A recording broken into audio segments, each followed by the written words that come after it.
started, I just want to kind of introduce myself and say hello. First of all, I'm a little nervous. You have no idea how many hours I've actually spent thinking about what I want to talk to you guys about. Because I was like, oh, what would I have wanted to tell myself if I could go back in time? Or, you know, like I was trying to put myself back in the mindset of being in the 5th grade or the 8th grade or 12th grade, right? And so I hope that whatever you guys take out of this is meaningful and inspiring and makes you guys want to go out there and go take what you want from the world. So, okay, so just to give you guys a little bit of background on me, my name is Amanda, and I'm a local entrepreneur.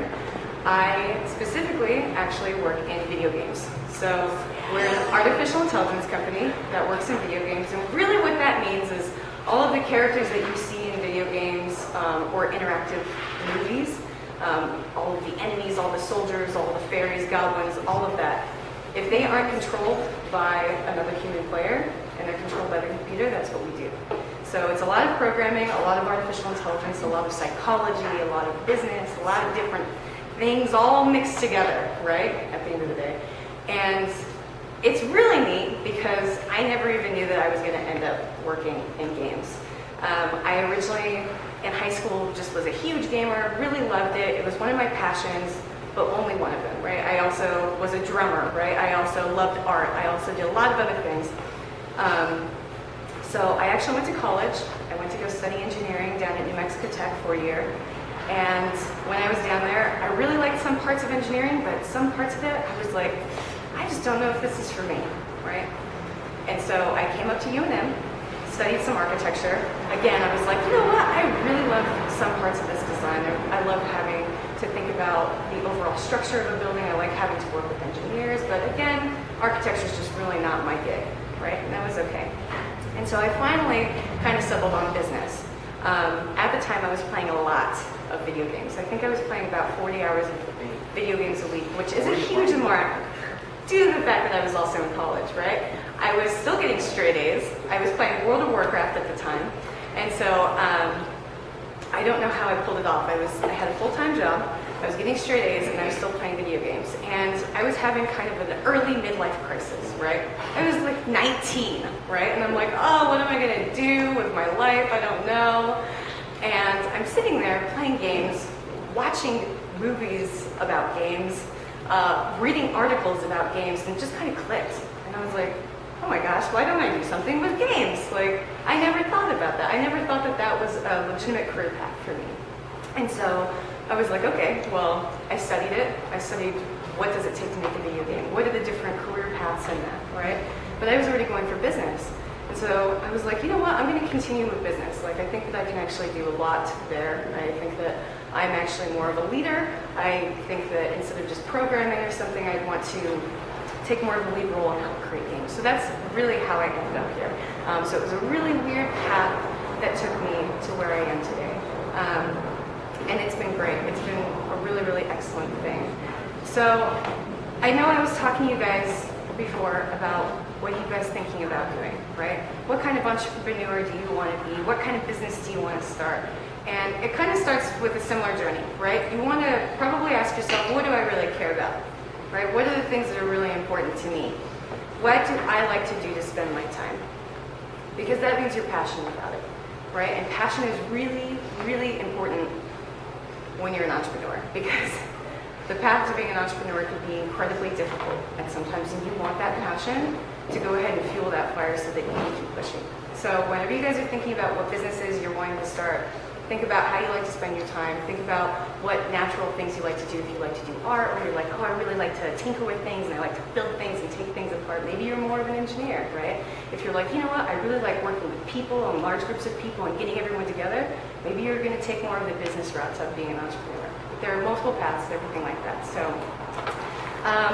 okay, secondary question that I'd like to ask everyone. How many of you have watched Star Wars?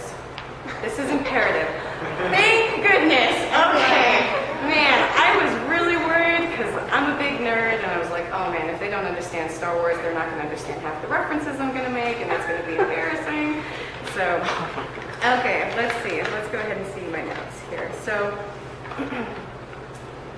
I've been doing Rival Theory, which is the name of my company, for about 6 years now, right? So I started the company when I was 22.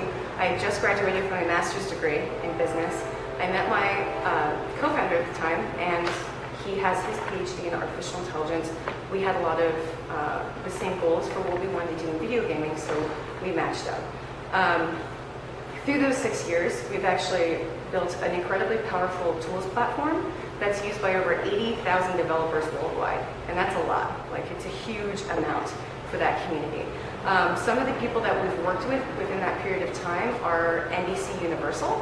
So we've worked with them on their theme attractions and their parks. We've worked with them with a couple of their different shows. We've worked with Showtime and a couple of their different shows. And we've even worked with large Japanese developers like Square Enix.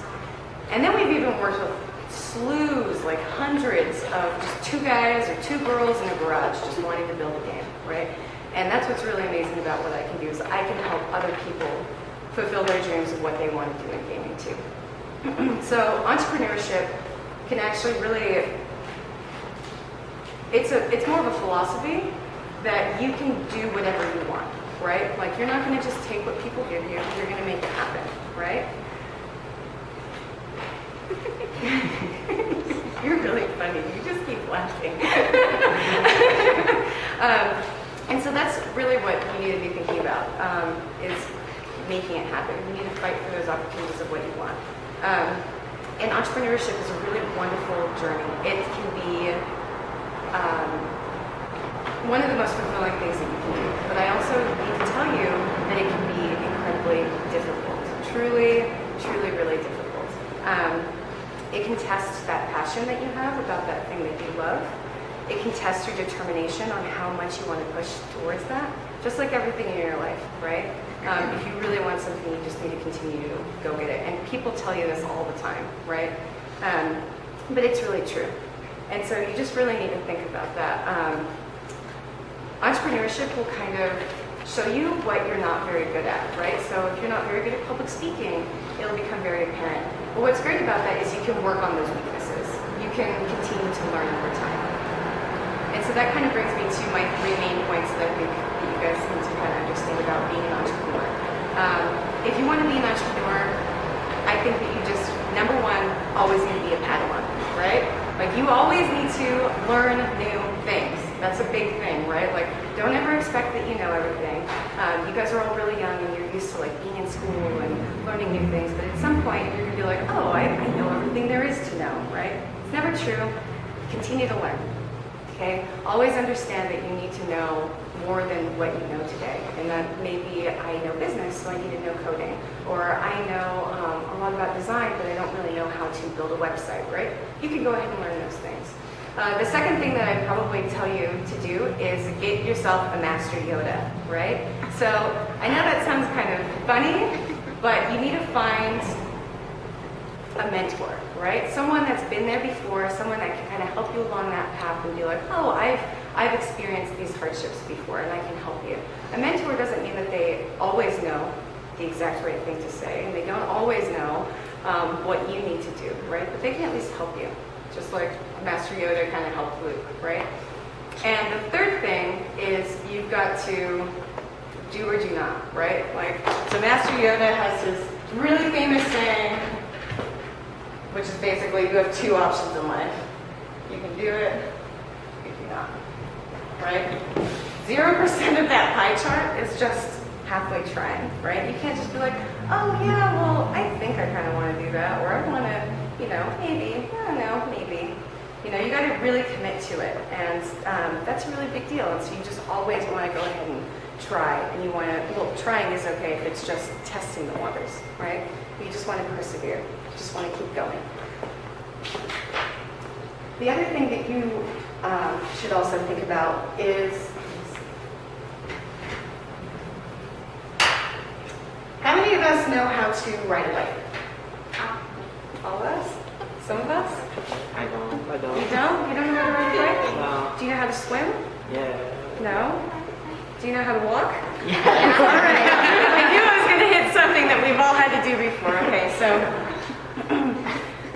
when we first started learning how to walk, or when we first started learning how to ride a bike, right?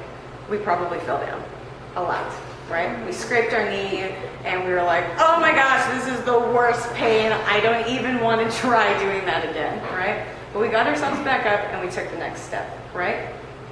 So you basically learn from your failures, right? Each time you fall down, you're like, oh man, that didn't feel good. But you got to pick yourself back up again. You got to keep pushing forward. You got to keep taking those steps. So there are two ways that I've found that most people think about success. 90% of people think about success like this. This is you, right? Happy you. And on one side, there's failure. And on the other side, there's success. Right? Big cash monies are over on that side, happiness and wealth, and failure is just sadness on this side, right? That's how a lot of people think about life, right? And so they think like, oh, I'm gonna kill it. You know, I'm destined to do all these great things, and this is my trajectory, right? This is my future, and I'm not gonna be part of this, right? But that's actually wrong. This is the wrong way to think about success and failure. Because like we just said, each time you take a step when you're trying to learn how to walk or you're trying to ride a bike, you're constantly failing on that road to success, right? So the way that you need to think about it is this is you, this is failure, and this is success, right? Failure is on the way to success. That is the only way you can progress, right? This is probably the most important thing that you can take away. Because you know how whenever you're trying something new and it's not really going the way you're thinking it's going to go, and you feel that doubt in yourself, you're like, oh man, maybe I'm just not the right person for this. Maybe I'm just not smart enough. Maybe I'm just not outgoing enough. This is just not me, right? You're accepting this first level, right? You're accepting like, oh, that's my fate. No, that's not your fate. You got to push through that, right? You got to be like, no, I can do this. I can keep doing this failure because I know that in the end it's going to lead to my success, right? And this doesn't have to only do with entrepreneurship. This is with life. Life in general, you got to do this because success, entrepreneurship, or at least this has been my journey, and every other entrepreneur that I've ever met, is they're like, this is me and this is my success path. But what it is actually like is this is me and this is all of the things that I've tried and done on my path to success, right? It's all those little pivots and those turns and the ugly diagram of life, but that's how it can feel in the end, right? But that's okay because you're still trying, you're still persevering, and you're still going for it, right? And this is learning, right? You know how I said, always be a Padawan? All of these twists and turns and go backs and, oh, what is this over here in this graph, right? Like, those were things that I tried, right? Those are all of the things that I was like, oh, I learned from this discussion that I had with my mentor, or, oh, I pitched this client and he didn't really understand what I was saying. Do I need to explain this differently, right? Did I need some sort of visual to help me explain what I was saying? Is there something wrong with the product? Is he maybe just not part of my target market, right? Those are the questions that you have to ask yourself. And that's what helps you learn over time, right? Because in all actuality, this is success. This is entrepreneurship. It's messy and it's scary and it has a lot of twists and turns and backs, and you're like, oh man, am I moving forward? Am I moving back? Am I moving down right now? Should I just stop? Right? You can't stop. Remember? Do or do not. You're Luke. You gotta get that X-Men out of the mud, right? You gotta lift that thing. You can't just be like, oh, maybe I should just stop. You know, I'm just gonna let the universe and the Emperor do what they're gonna do. I'm just gonna hang out on Dagobah with Yoda. No, you can't do that, right? You gotta keep pushing forward. You have to learn from your mistakes. You have to take the advice that Yoda is giving you, your mentor, right? You gotta keep on pushing. Okay, so that's it. That's all of my wisdom. And I know it's really broad, okay? But that's because life is going to throw you things that no one's going to expect. But if you just keep pushing and understand that this is going to happen, then you're already leaps and bounds ahead of 90% of the adults that I know, a lot of people don't even think about success like this, right? So you guys already have an advantage. You guys already have a one-up on the rest of the world if you think about success like this, and if you're going to be able to push and lift that X-wing out of the mud and save the universe, right? And make what you want out of your life come true. Because it's up to you, right? The world's not going to hand you anything. Adults tell you that all the time, right? But it's true. It's up to you, and you can make what you want out of your life. And that's what entrepreneurship is. It's all about freedom and about you being in control, right? On this weird, strange journey of success, okay? And so now you guys can ask me any questions, and I hope that was helpful.